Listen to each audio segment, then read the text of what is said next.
प्रामाणिक समाधान।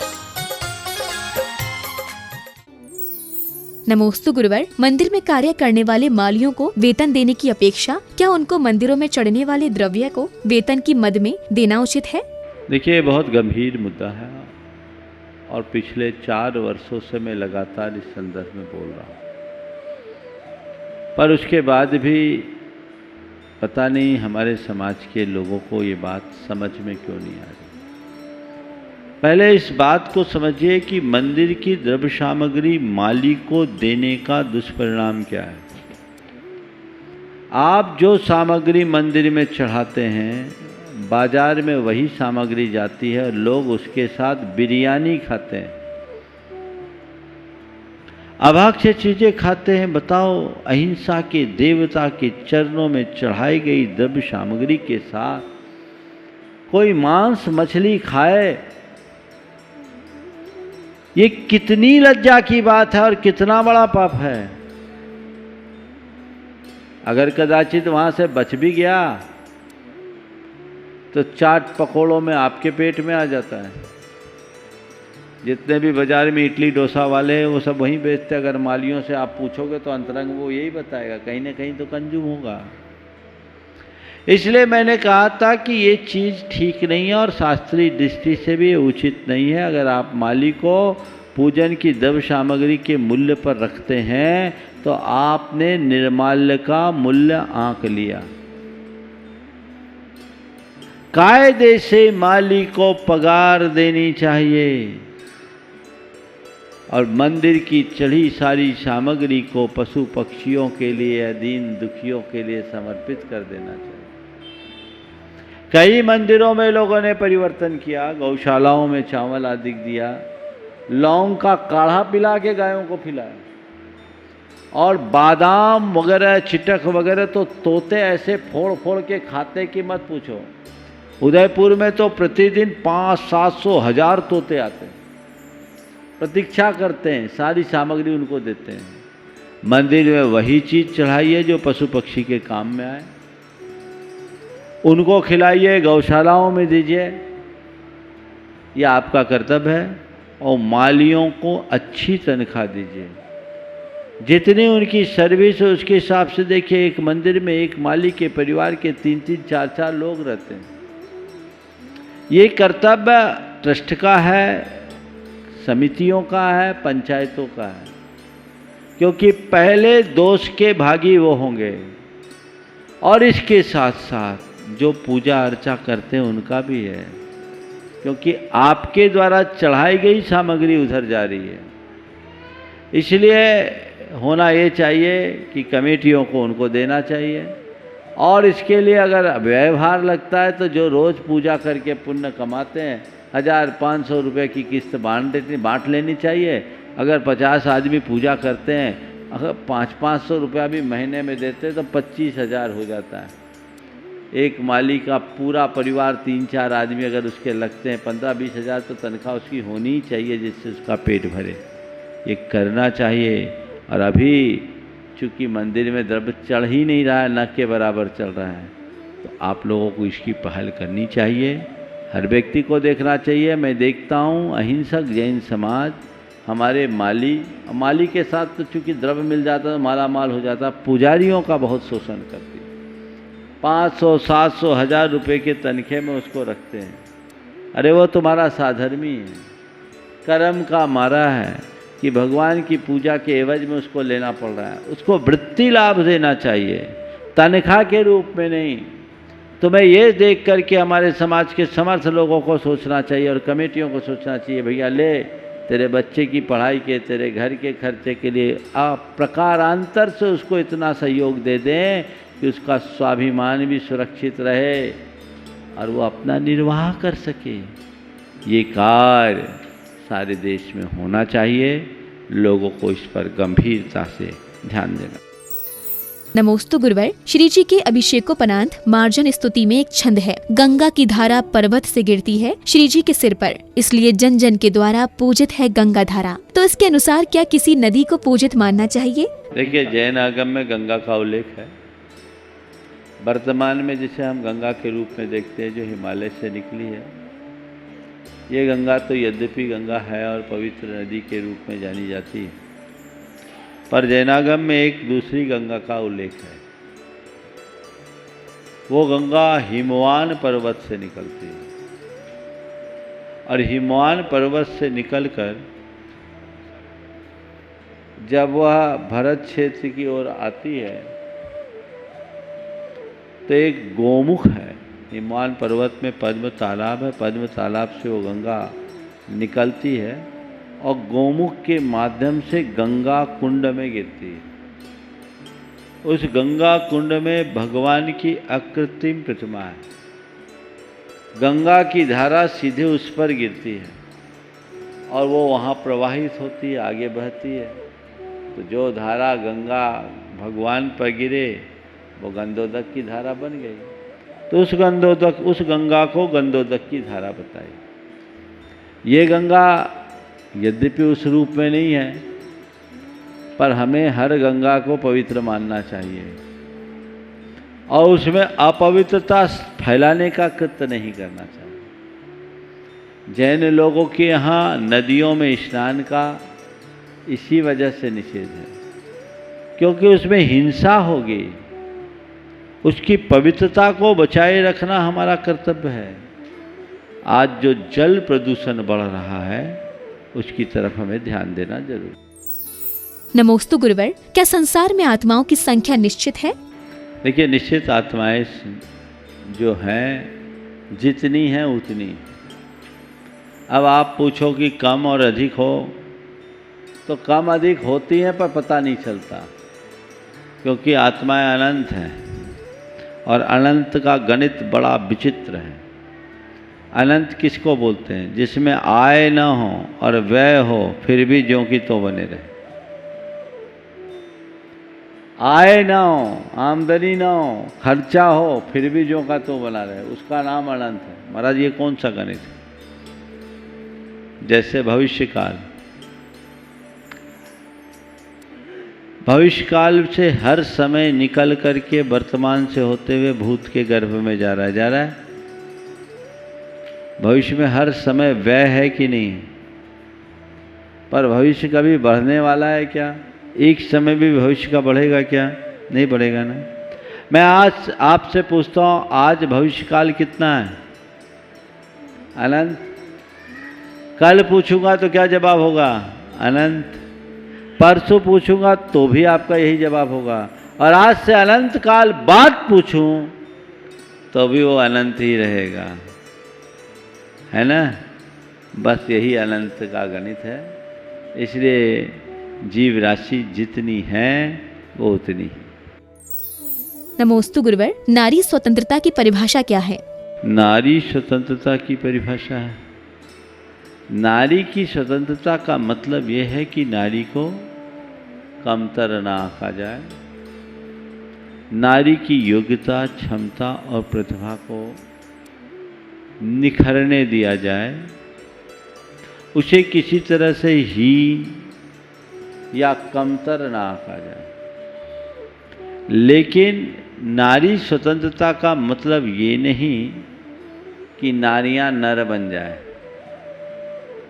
नारीत्व को सुरक्षित रख करके ही नारी की स्वतंत्रता सार्थक होगी।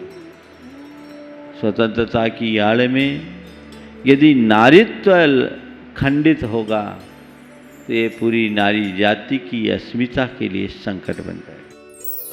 नमोस्तु गुरुवर, जैन की क्या परिभाषा है? जैन की परिभाषा, जो जिनका अनुयायी है उसको जैन बोलते हैं। जो जिनको अपना आदर्श मानता है वो जैन है। और जिन कौन है? जो अपनी बुराइयों, अपने दोषों, अपनी दुर्बलताओं को जीतता है वो जिन है। तो जो जीतने वालों के रास्ते पर चले वो जैन। जो अपनी बुराइयों को दूर करने का संकल्प ले वो जैन है। और इस तरीके से हमें जैनत्व को अपना करके चलना चाहिए। ऐसे जैन शब्द की एक बहुत अच्छी व्याख्या है। जैन में 4 अक्षर है, JAIN। J for justice, A for affection, I for इंस्ट्राफेक्शन और N फॉर नॉन वायलेंस जिसके अंदर हो वो जैन है। यह जिसके भीतर होगा वो जैनत्व की कसौटी पर खरा उतरेगा। हमारे अंदर न्याय नीति होनी चाहिए, प्रेम होना चाहिए, हमारे अंदर आध्यात्मिकता होनी चाहिए और हमारे अंदर अहिंसा के प्रति अनुराग होना चाहिए। ये चारों बातें होंगी तो हम सच्चे अर्थों में जैन कहला सकेंगे। और जैन क्या, जिसके अंदर ये बातें होंगी वो एक आदर्श मनुष्य कहला सकेगा। सच्चे अर्थों में एक सच्चा जैन ही सच्चा इंसान बन सकता है। सभी लोग इंसानियत की कसौटी पर खरे उतरे और जैनत्व को प्राप्त कर सके। नमोस्तु गुरुवर, क्या भगवान का अभिषेक सिर्फ स्वच्छता की दृष्टि से किया जाता है या इसका कोई और भी कारण है? देखिए, भगवान का अभिषेक भगवान की स्वच्छता के लिए नहीं, अपनी आत्मा को स्वच्छ बनाने के लिए किया जाता है। अभिषेक पूजन के पूर्व की एक प्रारंभिक क्रिया है और ये हमारे कर्म क्षय का हेतु। इस संदर्भ में पहले अनेक बार प्रकाश डाल चुके हैं, इसकी अभी पुनरावृत्ति नहीं करेंगे। नमोस्तु गुरुवर, कटनी क्षेत्र में स्थित मंदिरों के लिए किस प्रकार वर्षा जल संग्रहण करना चाहिए, कृपया मार्गदर्शन दें। देखिए, इस विषय में मैंने अनेक बार बोलना मेरा काम है, करना आपका काम। आज कूप जल की बड़ी गंभीर समस्या है। हर जगह कुएं का पानी उपलब्ध नहीं है और उस अनुपलब्धता के कारण कई स्थानों पर लोगों ने बोरिंग के पानी से अभिषेक करना शुरू कर दिया। ये एक अशुद्ध है। अशुद्ध जल से भगवान का अभिषेक करने की जगह मैं तो कहता हर मंदिरों में वर्षा के जल को संग्रहित करने का प्रबंध करना चाहिए, ताकि आप भगवान का शुद्ध जल से अभिषेक करें। और उसकी क्षमता इतनी बढ़ा लेनी चाहिए कि कोई व्रत उपवास करने वाले हो, कभी कोई साधु संत आ जाए तो उनको भी शुद्ध जल की उपलब्धता हो सके। बहुत कम खर्चे में ये काम होता है। प्रामाणिक ऐप पर और अन्य वेबसाइट पर इनका पूरा डिटेल दिया हुआ है, आप सबको उससे ले लेना चाहिए। और अभी ये समय है, हालांकि अप्रैल तक बना लेना बहुत अच्छा होता है, पर अभी भी कुछ नहीं बिगड़ा है, आप अभी भी बना सकते हैं। बनाने के उपरांत पहले साल के लिए आपको 1 महीने तक उसमें पानी भर कर रखना चाहिए। उससे सीमेंट वगैरह की जो गंध है, उसकी जो भस है वो निकल जाती है। फिर उसको खाली कर ले, उसे सुखा ले और फिर उसमें अपने प्रयोग का जल भरे। तो अभी तो जून ही है, जून में अगर आप बनाते हैं, जुलाई में उसमें पानी भर के रखते हैं तो अगस्त की बारिश का आप लाभ उठा सकते हैं। ये जो सीमेंट से आप बनाते हैं उसके लिए, अगर आप चद्दर का बनाते हैं या बहुत जगह सिंटेक्स की टंकी को रख रहे हैं, वहाँ कोई दिक्कत नहीं है, ये प्रयोग करना चाहिए। नमोस्तु गुरुवर, विवाह के उपरांत लड़की को अपने मायके से अत्यधिक लगाव रखना उसके गृहस्थ जीवन के लिए उचित है क्या? कितना बोलूँ, रोज़ तो इसके बारे में बोलता हूँ। मोह तो किसी के लिए रखो अच्छा नहीं। विवाह हो जाए और उसके बाद अपने मायके से कोई संबंध न रखे, ये बात व्यवहारिक नहीं है। जहाँ जन्म लिया है वहाँ से संबंध तो होगा, लेकिन विवाह के उपरांत अपनी ससुराल को अपना घर मानना चाहिए और मायके वाले का हर बात पर इंटरफेयर नहीं होना चाहिए। अगर कहीं कोई कमी है तो उन्हें खुद सुधारने का अवसर देना चाहिए और उनसे सलाह देना चाहिए कि आप ऐसा करें। ज़्यादा इन्वॉल्वमेंट हो जाता है तो इस तरह की खींचातानी होती है, परिणाम है ही। मैं क्या बोलूँ, बोल करके तो थक गया। रोज ही ऐसे सवाल आते हैं। नमोस्तु गुरुवर, पुण्य का स्वरूप क्या है और ये कितने प्रकार का होता है? देखिए, जो हमारी आत्मा को पवित्र करे वो पुण्य है। हमारे द्वारा किए गए सभी सदनुष्ठान को पुण्य की संज्ञा दी जाती है। सुकृत सत्कर्म का नाम पुण्य है। हमारे अंदर के जो शुभ भाव है वह सब पुण्य है। तो हम अपने भावों को निर्मल रखें तो समझ लीजिए हमने पुण्य पाया। जहाँ तक पुण्य के उपार्जन की बात है, हमारे द्वारा किए जाने वाले सभी सत्कर्म शुभ भावों से प्रेरित होती है और शुभ भावों से प्रेरित होने के कारण सभी प्रकार के सत्कर्म पुण्य हैं।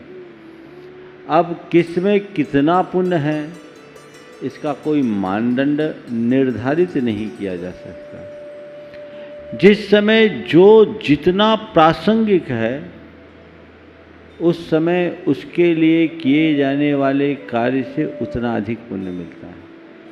तो देखना ये है कि प्रासंगिक क्या है। जो प्रासंगिक है उसका अनुकरण करते रहिए और अपना काम बढ़ाते रहिए। नमोस्तु गुरुवर। गुरुओं के उपकार का ऋण भवों में भी चुकाना असंभव है, फिर भी इस जीवन में हमें कैसे कर्म करने चाहिए जिनके फल से गुरु ऋण का कुछ अंश तो चुकाया जा सके। एक दिन गुरुदेव से मैंने पूछा, गुरुदेव आपका हम लोगों पर अनंत उपकार, आपके इस उपकार के ऋण को चुका पाना संभव नहीं, फिर भी हम लोग क्या करें। उन्होंने बहुत अच्छी बात कही, गुरु की आज्ञा में चलना और अपने आचरण और व्यवहार से गुरु का गौरव बढ़ाना ही उनके ऋण मोचन की प्रक्रिया है। आप उनके ऋण से कुछ ऋण होना चाहते हो, जीवन पर्यंत उनके प्रति कृतज्ञ बने रहिए और अपने आचार व्यवहार से उनके गौरव को बढ़ाइए, हमेशा उनकी आज्ञा में रहिए। नमोस्तु गुरुवर। क्या किसी व्यवसायी के व्यापार में होने वाली हानि में उसके शेयर धारकों को भी हानि होती है, तो ये किसका पाप पुण्य का फल है, व्यापारी का अथवा शेयर धारकों का? देखिए, हर चीज को पुण्य पाप से जोड़कर देखना ठीक नहीं। जहाँ तक अंबानी बंधुओं का सवाल है, एक भाई शिखर पर जा रहा है, दूसरे भाई की दशा दिवालिया होने की है। इसके पीछे पुण्य पाप तो अपना कारण है ही, इससे भी प्रबल कारण है नीतियों का निर्धारण। अगर कोई सही नीति अपना करके चलता है तो वो सदैव सफल होता है, और गलत नीति का पालन करेगा तो सारा पुण्य धरा रह जाएगा, पाप का उदय आ जाएगा। निश्चित पिता ने दोनों को अपने हिसाब से विभाजन करके दिया, उन्हें विरासत में मिला, पर दोनों का हुनर अलग अलग, दोनों की नीतियां अलग अलग रही। जिनने सही समय पर सही निर्णय लिया, सही नीति अपनाई, वो आगे बढ़ गए। जिनने सही निर्णय और सही नीति का अनुपालन नहीं किया, वो पीछे रह गए। इसको केवल पुण्य पाप के भरोसे देखना मेरी राय में ठीक नहीं। ये नीति और निर्णय का खेल है। जीवन में हमेशा देख लेना, पापोदय में रहने वाले व्यक्ति भी यदि अपनी बुद्धि से सही निर्णय ले लेते हैं, सही समय पर सही नीति अपना लेते हैं, तो शून्य से शिखर पर पहुंच जाते हैं। और गलत नीति और गलत निर्णय के परिणाम से अच्छे अच्छे लोग भी सड़क पर आ जाते हैं। जहाँ तक शेयर धारकों का भट्ठा बैठने का सवाल है, ये इनका पापोदय नहीं है, ये तो डूबते जहाज में सवारी करने का फल है। डूबते जहाज में सवारी करोगे तो डूबोगे,